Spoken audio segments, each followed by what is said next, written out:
Hello everyone and welcome back to my channel. Today I'll be teaching you chapter 1 of Social and Political Life of NCERT book for class 6 students. So today's topic is understanding diversity.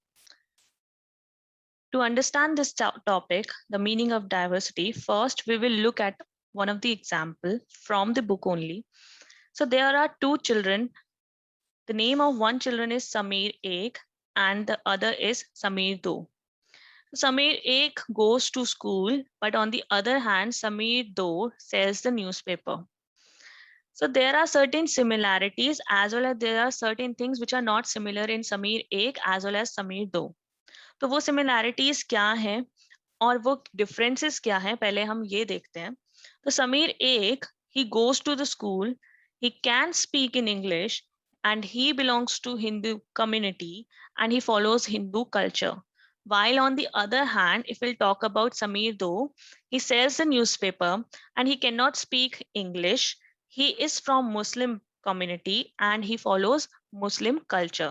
तो समीर एक और समीर दो में ये differences हैं कि समीर एक जो है वो स्कूल जाता है, वहीं on the other hand Sameer दो जो है वो न्यूज़पेपर बेचता है.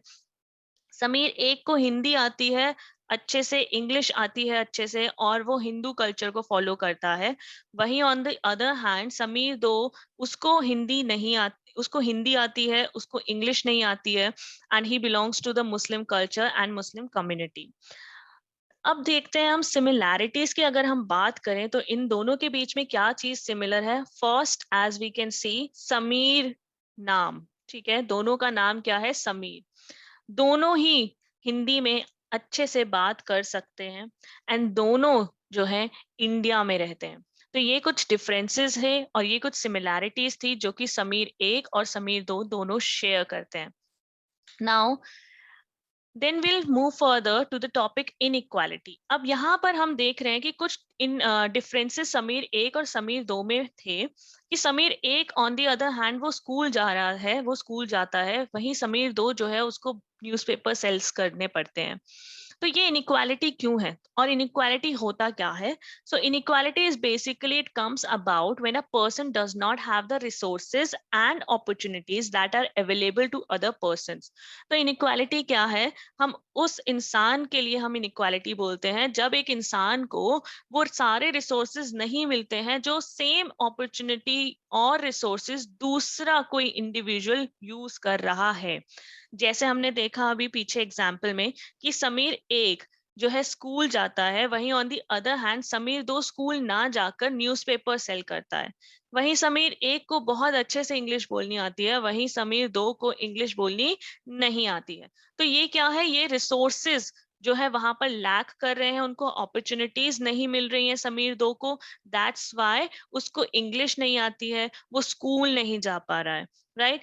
Now there are certain types of inequality which we face on day to day basis. So first in the term of wealth, पैसों के हिसाब से हम inequality face करते हैं, जैसे कि rich और poor. देन इनकम्स की किसी की सैलरी और किसी की इनकम या किसी की वेज जो है वो ज्यादा होती है, किसी की कम होती है. देन अपॉर्चुनिटी, अपॉर्चुनिटी किसी को मिलती है एंड किसी को अपॉर्चुनिटीज नहीं मिलती है. जेंडर, मेल एंड फीमेल के बेसिस में भी हम इनइक्वालिटीज फेस करते हैं डे टू डे लाइफ में.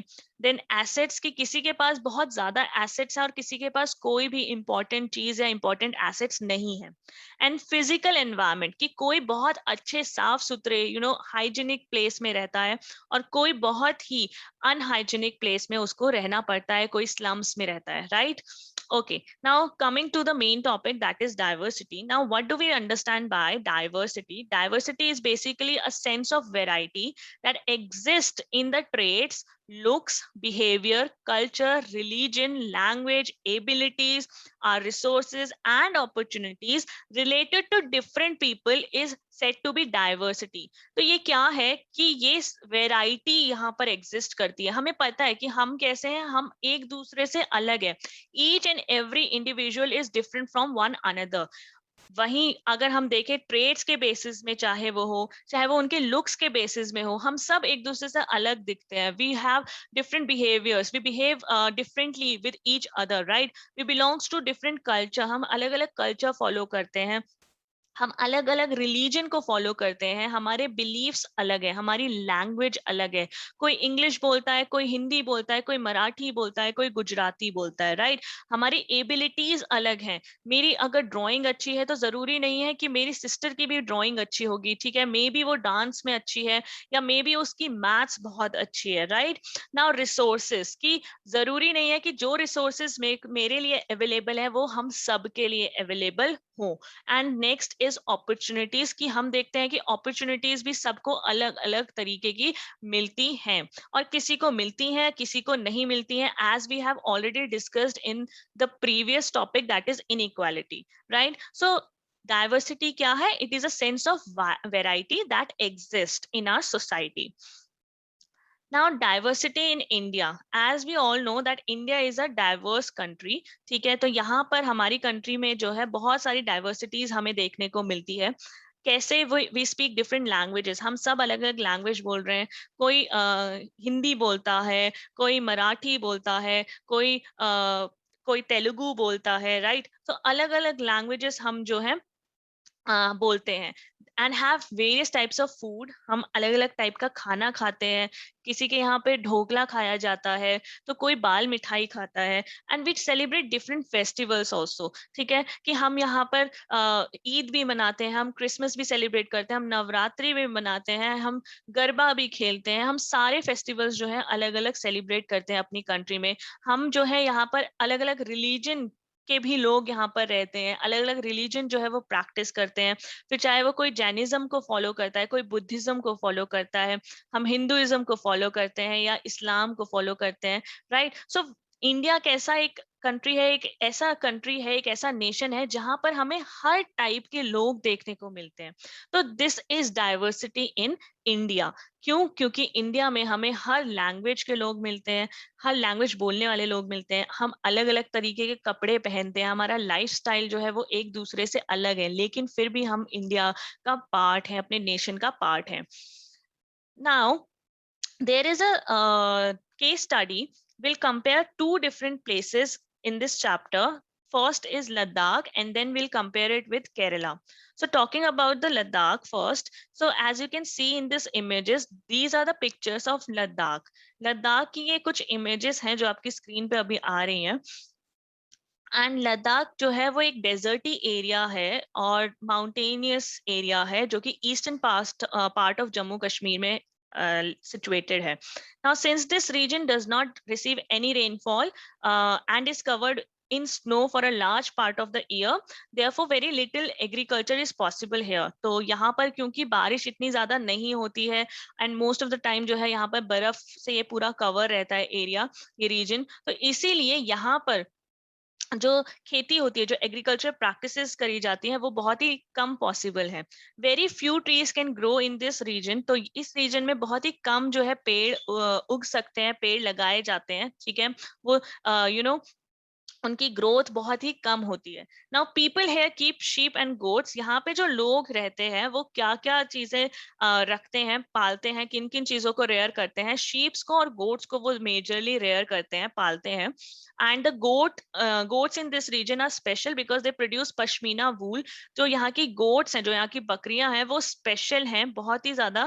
क्यों? क्योंकि उनके जो हेयर होते हैं, उनसे हम पश्मीना वूल जो है, जिससे हम पश्मीना शॉल्स बनाते हैं, जो बहुत फेमस है हमारे जम्मू एंड कश्मीर के पार्ट से, तो वो हम इन्हीं से बनाते हैं, इन्हीं से हमें मिलता है। And people here eat milk and meat products like cheese and butter, ठीक है। मिल्क प्रोडक्ट्स में हम चीज और बटर यहाँ पर ज्यादा जो लोग हैं वो यूज करते हैं। लोग यहाँ पर मीट खाते हैं। And each family own some goats, cows and dzos, जो कि याक काउस होती हैं। here we can see this is the image of yak cows, ठीक है। ये इमेज हमें जो सेकंड इमेज दिख रही है, that is this is pashmina shawl. तो यहाँ पे जो हर फैमिली है वो कोई ना कोई एनिमल को रेयर जरूर करती है, फिर चाहे वो गोट हो, चाहे वो काउ हो। Now it was considered a very good trade route, as it had many passes through which caravans traveled to what is today called Tibet. तो बहुत ही फेमस ट्रेड रूट के लिए जाना जाता है ये जगह लद्दाख. क्यों? क्योंकि बहुत सारे कारवान्स जो है, group of people, caravans is basically a group of people who travel from one place to another and they carry each and everything with themselves. जो भी नेसेसिटी होती है उनकी वो खुद अपने साथ कैरी करते हैं और एक जगह से दूसरी जगह मूव करते हैं. तो कारवांस जो है, ग्रुप ऑफ पीपल जो है, वो यहाँ से ट्रैवल करता है इस रास्ते से तिब्बत पहुंचने के लिए. बुद्धिज्म जो है वो तिब्बत पहुंचा ही हमारे लद्दाख से. तो बुद्धिज्म जो रिलीजन वहां पर पहुंचा है तिब्बत में, वो लद्दाख से होते हुए तिब्बत पहुंचा है. Now Ladakh is also known as little Tibet, क्योंकि बहुत ज्यादा इन्फ्लुएंस है बुद्धिज्म कल्चर का यहाँ पर, और काफी कुछ सिमिलैरिटी है तिब्बत और लद्दाख में. Now Ladakh has a rich oral tradition of songs and poems, and local versions of the Tibetan national epic, the Kesar Saga, are performed and sung by the Buddhist and Muslim population of this region. तो लद्दाख का जो culture है वो बहुत ही rich है, oral tradition है, oral tradition of songs and poems है. Oral tradition का मतलब होता है जब आप ओरली, आप अपने मुंह से कन्वे कर रहे हो, आप अपनी बातों से कन्वे कर रहे हो एक चीज को अपने से दूसरे पर्सन तक, आप जब वो चीज बताते हो अपने मुंह के थ्रू, अपने बोलने से, right, that is the oral tradition. तो आप अगर सॉन्ग कोई गा रहे हो, कोई ट्रेडिशनल सॉन्ग गा रहे हो, और आप वही सॉन्ग जो है ओरली ही, मुंह से ही आप जो है अपने बच्चे को सिखा रहे हो, that is the oral transformation, oral transition, right. Now local version जो है तिब्बत के जो लोकल वर्जन है, तिब्बत नेशनल जो एपिक है जिसका नाम है केसर सागा, वो भी यहाँ पर गाए और परफॉर्म करी जाती है. एंड यहाँ पे जो पॉपुलेशन है, बुद्धिस्ट और मुस्लिम दोनों पॉपुलेशन मिलकर ये काम करती हैं. दोनों ये पॉपुलेशन ये इवेंट्स ऑर्गेनाइज करती हैं एंड सेलिब्रेट करते हैं. Now coming to our next state, that is Kerala. As you can see in this map, of this is a map of India. As you can see, Kerala, this is Kerala, this orange color, जिसको orange color में यहाँ पर mark किया गया है, this is the Kerala. Okay, now Kerala is basically a state in the southwest corner of India. तो ये हम as we can see in this map also कि केरला जो है हमारा, ये साउथ वेस्ट पोर्शन का हमारा जो है सबसे नीचे का, हमारी कंट्री का सबसे नीचे का स्टेट है, ठीक है. कोस्टल एरिया है ये एक. And it is spices, that is it is the spices, यहाँ के जो स्पाइसेस हैं उसकी वजह से केरला जो है बहुत ही अट्रैक्टिव प्लेस है फॉर द ट्रेडर्स. ठीक है, यहाँ पर बहुत सारे स्पाइसेस जो है वो ग्रो किए जाते हैं, उगाए जाते हैं, जैसे कि पेपर हो गया, कार्डमम्स हो गए, इलायची एंड क्लोव्स हो गए. ठीक है, Jews and Arab traders were the first to come here. तो जूस और जो अरब ट्रेडर्स थे हमारे, वो सबसे पहले केरला में आए थे, and for the trading purpose only. And the apostle of Christ, Saint Thomas, is believed to have come here nearly 2000 years ago, and he is credited to bring Christianity to India. तो जो हमारे apostle of Christ थे जिनका नाम Saint Thomas था, तो ये माना जाता है कि करीब 2000 साल पहले वो हमारी कंट्री में आए थे, इंडिया में आए थे. और यहाँ पर जो क्रिश्चियनिटी आया है, क्रिश्चियनिटी रिलीजन जो हमने फॉलो करना स्टार्ट किया है, वो वही लाए थे, सेंट थॉमस हमारी कंट्री में लाए थे.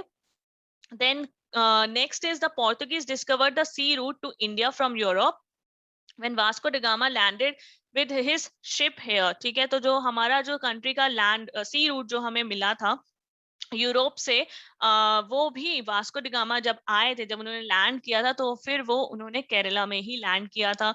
And because of all these various historical influences, people in Kerala practice different religions also. ठीक है, तो हम देख रहे हैं कि इतने सारे हिस्टोरिकल इन्फ्लुएंसेस इस स्टेट में हैं. ठीक है, कि पोर्तुगीज से पोर्तुगल्स भी आए हैं, एंड क्रिश्चियनिटी यहाँ पर आया है, अरब ट्रेडर्स यहाँ पर आए हैं, इवन हिंदुइज्म तो फॉलो होता ही है, राइट. तो यहाँ पर जो है हम अलग अलग रिलीजन हमें देखने को मिलता है जो कि लोग प्रैक्टिस करते हैं, फॉलो करते हैं. जैसे कि हिंदुइज्म हो गया हमारा, इस्लाम हो गया हमारा, बुद्धिज्म हो गया, जुडाइज्म हो गया, क्रिश्चियनिटी हो गया, और भी बहुत सारे रिलीजन हमें यहाँ पे देखने को मिलते हैं जो कि लोग फॉलो करते हैं. Now talking about their lifestyle, तो जो फिशिंग नेट जो यहाँ पर यूज होता है, used here, it looks exactly like Chinese fishing nets. As we can see in this image, this is the Chinese fishing nets जो कि केरला में यूज किया जाता है, और इसीलिए उसको चीना वाला, इस फिशिंग नेट को बोला जाता है चीना वाला। एज वी नो कि हम चाइना को हिंदी में चीन के नाम से जानते हैं, तो ये नाम भी शायद से चीना वाला वहीं से आया है। Now the fertile land and climate are suited to growing for the growing of rice, and a majority of people here eat rice, fish, and vegetable. As we can see in this image, this is the image of rice and fish. So the उनका staple जो खाना होता है केरला में, Keralite का, तो वो होता है rice and fish. They prefer to eat rice and fish. और राइस जो वहां पर होता है, क्योंकि लैंड इतना फर्टाइल है, तो बहुत अच्छी ग्रोथ में राइस जो है वहां पर हम उगा सकते हैं।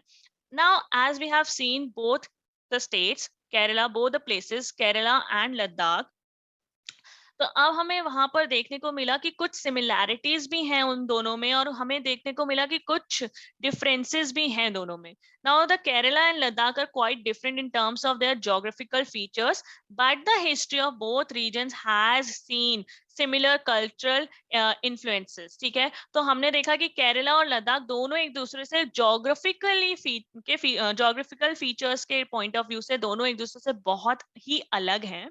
लेकिन अगर हिस्ट्री की बात करी जाए, हिस्टोरिकल इन्फ्लुएंसेस अगर देखे जाए, तो दोनों में काफी ज्यादा सिमिलैरिटीज हैं। ठीक है, now both regions were influenced by the Chinese and Arab traders. क्यों, कैसे सिमिलैरिटीज है, देखिए, दोनों ही रीजन में जो है चाइनीज और अरब ट्रेडर्स का इन्फ्लुएंस है, दोनों ही वहां पर आकर ट्रेड करते हैं। It was the geography of Kerala, जो केरला की ज्योग्राफी है, क्योंकि वो एक कोस्टल एरिया है, तो ये जो कोस्टल एरिया होने की वजह से उसको ये बेनिफिट मिलता है कि वहां पर जो स्पाइसेस है उनका बहुत ही अच्छे से वो कल्टीवेशन कर सकते हैं। Now special geographical location of Ladakh and its wool drew traders to this region. On the other hand, जो लद्दाख है उसका जो ज्योग्राफिकल लोकेशन है, वहां पर वो एनिमल्स पाए जाते हैं जिनका hair we can use for the wool. ठीक है, for the manufacturing of wool. ठीक है, और बहुत ही अच्छी क्वालिटी के लिए बहुत ही गर्म वूल वहां से हम ले सकते हैं। Now, the influence of diverse cultures is not merely a thing of the past. Our present lives are all about moving from one place to another for work, and with each move, our cultural traditions and way of life slowly become part of the new place we are in. ठीक है, तो अब ये सिर्फ हम influence culture सिर्फ पहले के टाइम पे ही नहीं हुआ था। जो हमारे कल्चर में इन्फ्लुएंसेस आए थे, वो पहले हिस्ट्री ही नहीं है, पास्ट में ही नहीं हुआ है, बल्कि अभी भी हम जब एक जगह से दूसरी जगह शिफ्ट करते हैं, suppose I am from Delhi and I shifted to Uttarakhand, तो मैंने यहाँ पर जब शिफ्ट हुई हूँ, तो फिर मैंने देखा कि यहाँ के लोगों का रहने का तरीका कुछ और है, यहाँ के लोगों का खाने का तरीका कुछ और है। ठीक है, और यहाँ के लोग बात अलग तरीके से करते हैं, उनकी लैंग्वेज अलग है। तो मैंने क्या किया, मैंने अपने आप को भी इन्फ्लुएंस किया। ठीक है, मैं उन सब चीजों से इन्फ्लुएंस हुई और मैंने वो चीजें कुछ ना कुछ चेंजेस अपने अंदर भी लाना स्टार्ट किया। ठीक है, तो हम क्या देख रहे हैं कि डे बाय डे हम जहां जाते हैं, हम कुछ ना कुछ अडेप्ट करते रहते हैं उस जगह के बारे में। Right, now talking about unity in diversity, as I told you earlier also कि इंडिया कैसा है, एक डाइवर्स नेशन है जहां पर हम अलग अलग लोग रहते हैं। फिर चाहे हम लैंग्वेज के बेसिस में एक दूसरे से अलग हों, चाहे हम रीजन के बेसिस में एक दूसरे से डिफरेंट हों, तो इंडिया जो है हमारी एक डाइवर्स कंट्री है। So when the British rule India, women and men from different cultural, religious and regional backgrounds come together to oppose them। अब हमें पता है कि जब ब्रिटिशर्स ने हम पे रूल करना स्टार्ट किया था और हमने उनको अपोज करना स्टार्ट किया था, तो हमने कभी ये नहीं देखा कि हम कौन से रिलीजन को फॉलो करते हैं, हम मेल हैं या फीमेल हैं, हम कौन सी भाषा बोलते हैं। हमने क्या किया, हमने एक साथ मिलकर उनके अगेंस्ट आवाज उठाई, एंड दैट इज यूनिटी। ठीक है, एक साथ रहते हैं जब हम, that is unity, brotherhood. Right, now they work together to oppose them and showed how they could be different and yet be united in their battle against the British. कि कैसे हम आपस में एक दूसरे से अलग होकर भी एक साथ हैं। and we have so many songs and symbols that emerged during the freedom struggle, serve as a constant reminder of our country's rich tradition and respect for our diversity. And the very best example is our national anthem, Jan Gan Man. ठीक है, तो इसमें जो है हमारे अलग अलग states का वर्णन है, के बारे में बताया, का नाम आता है, राइट, हमारी नदियों का नाम आता है, ठीक है, हम सब एक दूसरे से अलग होने के बाद भी हम सब कैसे हैं, एक साथ ही इसी कंट्री का पार्ट है, इसी नेशन का पार्ट है, right? And Jawaharlal Nehru, in his book The Discovery of India, says that Indian unity is not something imposed from the outside, but rather it was something deeper and within its fold, practiced and every variety acknowledged and encouraged. ठीक है, तो उन्होंने अपनी book में diversity of India उन्होंने book लिखी थी, पंडित जवाहरलाल नेहरू ने। उन्होंने अपनी बुक में लिखा कि जो इंडियन यूनिटी है, जो हम लोगों के बीच में, इंडियंस के बीच में यूनिटी है, एकता की भावना है, वो कहीं आउटसाइड से नहीं आई है, कहीं बाहर से नहीं आई है, ये हमारे अंदर ही है। ठीक है, हम सब अंदर से एक दूसरे को एक ही मानते हैं, हम सब एक ही स्टेट का पार्ट है, और हम सब के अंदर क्या है, हम सब के अंदर एक दूसरे के लिए प्यार है, एक दूसरे के लिए रिस्पेक्ट है, right? It was Nehru who coined the phrase unity in diversity to describe the country. Pandit Jawaharlal Nehru ने ही ये फ्रेज कॉइन किया था, ये फ्रेज बोला था, यूनिटी इन डाइवर्सिटी, हमारी कंट्री इंडिया को डिस्क्राइब करने के लिए। Okay, so that's the end of today's video. Hope you guys liked it, and thanks for watching. See you in the next video.